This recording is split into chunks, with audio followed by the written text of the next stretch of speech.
you, everybody. You know, we have thousands of people outside. I feel guilt. Oh, that's so nice. So nice. Yay, yay. They're outside. You're inside. So beautiful. They're outside freezing. But we have thousands, and I just want to say it's amazing. I'll tell you, something's going on in Wisconsin. I think we're going to have a very good day on Tuesday. I'll be honest. We're going to have a very, very good day. We had big crowds. This is the third one. We've been packed at every place. On Monday, actually, we're going to have, I guess, 20,000 at one and 6,000 or 7,000 at another. And we would have had 7,000, 8,000 here or 10,000 if we could have found a bigger place. I don't know. Is there a bigger place around? Let's go find one, right? Anyway, well, I want to thank you all for being here. You know, it's all about making America great again, right? Make America great again. Our country is suffering. We're suffering. We see what's going on. And, you know, I look at numbers, and I must tell you, Scott Walker's been a nice guy. And I've been nice to him. I gave him like about $50,000 or $100,000 in his campaign. He gave me a plaque a little more than a year ago. No, he gave me a plaque. I wish I had the money back, right? Well, give me the money back, Scott. But he didn't like the way I treated him. He ran for president. I ran for president. I won. So therefore, you want to have Trump, right? I mean, we want to have Trump.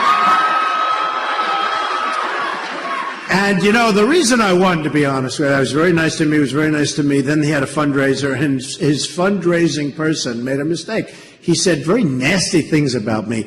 Come on, we're going to have a fundraiser for Scott. And he said some really nasty things.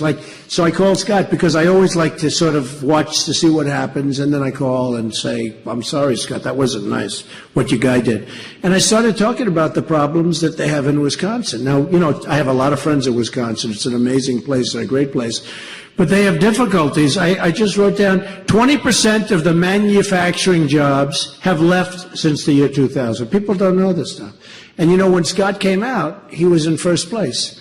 And after I went after him, he left. That was the end of Scott. That's the way it should be. Don't you want that for your president? I mean, you know. Now, the Journal Sentinel, I don't know if you like it or don't like it, but the Wisconsin is chronically lags the rest of the United States in job creation. So in job creation, Wisconsin lags. Also, Journal Sentinel, let's see, keeps wages depressed because of other jobs, depressed wages. Also, a lot of the work and a lot of the jobs, they pay a very small amount, and a lot are in the healthcare industry, which really is not a lot of high-end jobs, because we're losing our jobs to Japan, to China, to Mexico. You know all about it. We're losing our jobs, our good jobs. We're losing to other places. Sort of interesting. I'm a big buyer of things, and I buy Warsaw Windows, not so far from here. But Warsaw Window, they do a great job. Charge me a lot of money for their windows, but that's okay. In the meantime, they don't leak. I bought, I guess, close to 4,000, maybe even more than that, 4,000 windows for 40 Wall Street, which is a 72-story building. It's actually one of the tallest buildings in downtown Manhattan, right on Wall Street. Great location, great building, 100% occupied. And I bought Warsaw Windows, okay? And boy, do I buy Kohler products, okay? Kohler. Herb Kohler's a friend of mine. So we buy a lot of Kohler products, so, you know, so it's good stuff. So we keep a lot of money in the state. I don't feel guilty at all. And I've been here now for a while. We've done 3 today. We're going to do 3 tomorrow. We're going to be here Monday. I'm staying on Tuesday. If I feel I'm going to lose, I'll be out of here. I'll go like this. And if I feel I'm going to win, we'll all get together. We'll celebrate together on Tuesday night. All right?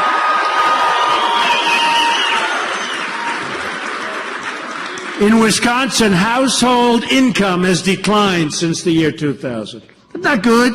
It's not good. Look, for the states around the area, you're in the middle.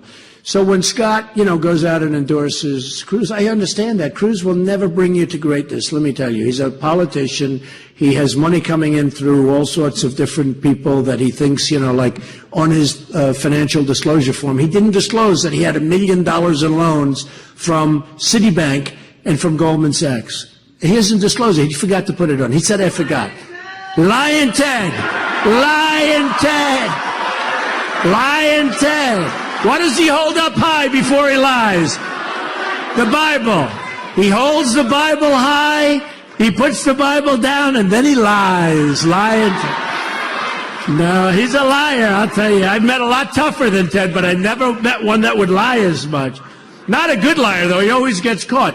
You know, a good liar doesn't get caught. What he did, like as an example, to Ben Carson, I think that was terrible, in Iowa. Ben endorsed me, great guy, and Ben is, you know, in Iowa, and Ted said, he has left the race. This is on election day, folks, you know, I mean, they're voting. And he let everybody know, and it's a caucus, so it's not where you just wait. They walk in, they sat down, they explained that he left the race, and thousands of votes were taken away from Ben Carson by lying. And then Cruz called up later and apologized. Excuse me, about 10 minutes after the election ended. That somehow doesn't help, right? Doesn't help. So, look, this is what we have. These politicians are never going to take us to the promised land, and certainly Cruz isn't. Does he get along with anybody? Nobody likes him. I mean, think of it. The senator that he most respects in the world is Jeff Sessions, a great, great guy from Alabama, right? Senator Jeff Sessions. And in the first part of the race, he kept talking about Jeff Sessions, Senator Sessions, and then Senator Sessions endorsed me. And he said, and you know, look, he knows, because he understands we have right now $19 trillion in debt, going up to 21 because of the crazy omnibus plan that was just passed, the budget that was just passed, which is one of the worst budgets I've ever seen. And it went so fast. 3 months ago, they passed the omnibus. Does everyone know what I'm talking about? One of the worst. It funds illegal immigration. It funds ISIS coming in, or whoever comes in, because we don't even know who's coming in. We have people coming in from Syria on the migration, thousands and thousands of people. We have no idea who they are, where they come from. There's no documentation. We have to be crazy. No, I will tell you, they're going home. If I become president, we have to. We have to. We have no choice. Where are these people coming from? I mean, you know, where are our leaders coming from? What are they doing? We have no documentation, and you see what's going on in Germany. You see what's going on in Sweden, a small part of Sweden where they took a lot of people in. It's like a disaster. You see what's going on in Brussels. Brussels, 25 years ago, was incredible. I made a statement about Brussels recently, and it was very harsh. I said it's like living in a hellhole, because I have a lot of friends that go to Brussels. It's a financial capital. And they tell me what's going on. I've been there years ago, and it was beautiful, one of the most beautiful cities in the world, actually. And a friend of mine came back, and he said, another friend said, oh, it's like an armed camp. And this is because people came in, and frankly, those people weren't vetted, and it's a disaster. So I made this statement. The New York Times did a major story. How dare Donald Trump criticize a place like he did Brussels? And it was like, you know, it was excoriated. Then 2 months later, which was a week ago, they had the horrible problem in Brussels. And now Brussels, they realize they have no control over the place whatsoever. And we can't be the stupid people. We can't be. We just can't be. We can't be. And we're not going to be. You know, speaking of that, I mean, we'll get off. And really, I want to talk about trade. I want to talk about keeping our jobs here. And I want to talk about bringing jobs here, okay?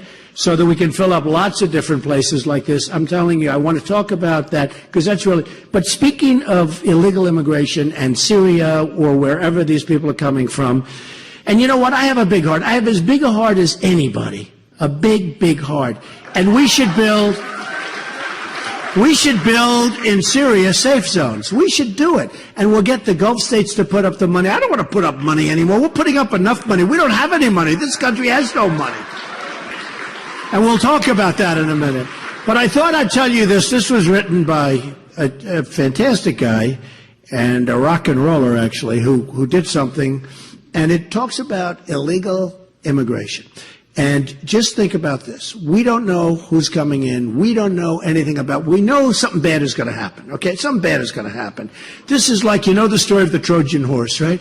This could be the ultimate Trojan horse. And don't forget, we have thousands and thousands of people. And did you ever know the migration line? Did you ever see it? They have a lot of young people, young, strong men. I say, where are the women? Where are the children? There are some, but there aren't very many. And I mean, seriously, maybe it's not, but this could be the Trojan horse. So I thought I'd say this to you. I don't do it often, but it's a sort of thing that was written years ago, and it's called The Snake. Do you like it? So who's heard The Snake before? Does anybody want to hear it one more time? People love it. You know, great art. It's interesting. A friend of mine's a great art collector, and if you look at the Mona Lisa, right? The Mona Lisa, one of the great paintings, you don't like it that much at the beginning. You really don't. And then you look at it again, I like it a little bit more again, and by the time they reach a certain age, it's like captivating. People are just crazed. They can't look at anything else, right? That's called great art. With other paintings, you'll say, oh, I love it, I love it, I love it, and then 2 weeks later you don't like it anymore. There is something very special about great stuff. So this is very descriptive, and people like it, and it's a little bit tough, but it's very true. And think of this with allowing people in. We know it's going to be a problem. We know it's going to be a problem. It's going to be a big problem. You're going to have things happening. Look what happened to the 2 radicalized people in California recently with the 14 people that they killed. Their co-workers. They killed their co-workers out of nowhere. Their co-workers gave them a baby shower, and they had a party for them. And they went in and they killed 14 of them, and others badly wounded. You look at Paris, where 130 people were killed, and tremendous numbers of people in the hospital. They'll be in hospitals for the rest of their lives, and many will die. What are we doing, folks? What are we doing? So this is called The Snake. On her way to work one morning, down the path along the lake, a tender-hearted woman saw a poor, half-frozen snake. His pretty-colored skin had been all frosted with the dew. Oh, well, she cried, I'll take you in, and I'll take care of you. Take me in, O tender woman. Take me in, for heaven's sake.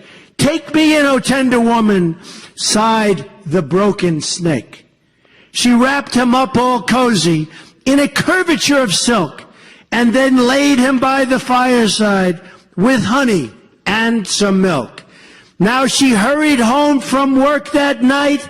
As soon as she arrived, she found that pretty snake she'd taken had been revived.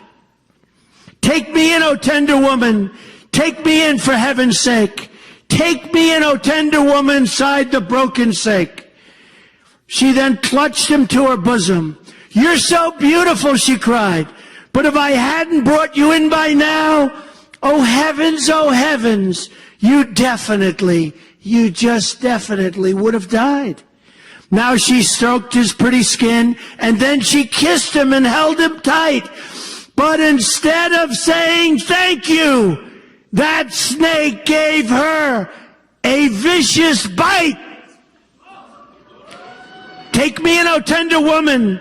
Take me in, for heaven's sake. Take me in, O tender woman, sighed the vicious snake. I saved you, cried the woman, and you've bit me. Heavens, why? You know your bite is poisonous, and now I'm going to die. Oh, shut up, silly woman, said the reptile with a grin. You knew damn well I was a snake before you took me in. Right? Right? No, I don't think so. You think Kasich does that? I don't think so. I don't think so. You think Ted Cruz does that? I don't think so. No, I don't think so. So look, we have so many. It's such an honor. You have seats and yet you're standing. That's excitement, right? Look at this guy. I won't tell you. You know, it's interesting. Last time, a couple of days ago, I love you too, Doe. Who said that? So beautiful. Thank you, honey. I love you too. That's why I'm doing this, to protect people like you. Ivanka just had a beautiful grandson from me. And that's why I'm doing it. People say, actually, I was on a great radio show this morning, and he said to me, we had a great talk, and then he said, Mr. Trump, can I ask you one more question? Why are you doing this? You've built up a $10 billion net worth, you have a great company, you have a great family, and here you are on Saturday morning at 6:30 in the morning talking to a radio show. Why are you doing this? I actually said, good question, right? But I said, you know what? my whole theme is make America great again, too. Make America great again. We're going to make our country so great again. We're going to make it so strong again. I've gotten to see so many people. I mean, like today, thousands, at least 5,000 people are outside. I feel terribly about it, and we'll come back. But at least 5,000 people outside. The last time, it was worse. We had 7,000 or 8,000 people that were in this hall that was like a secondary hall, and we had, loudspeakers and stuff. But there's something going on. There's like a movement. It's been on Time magazine 4 times now.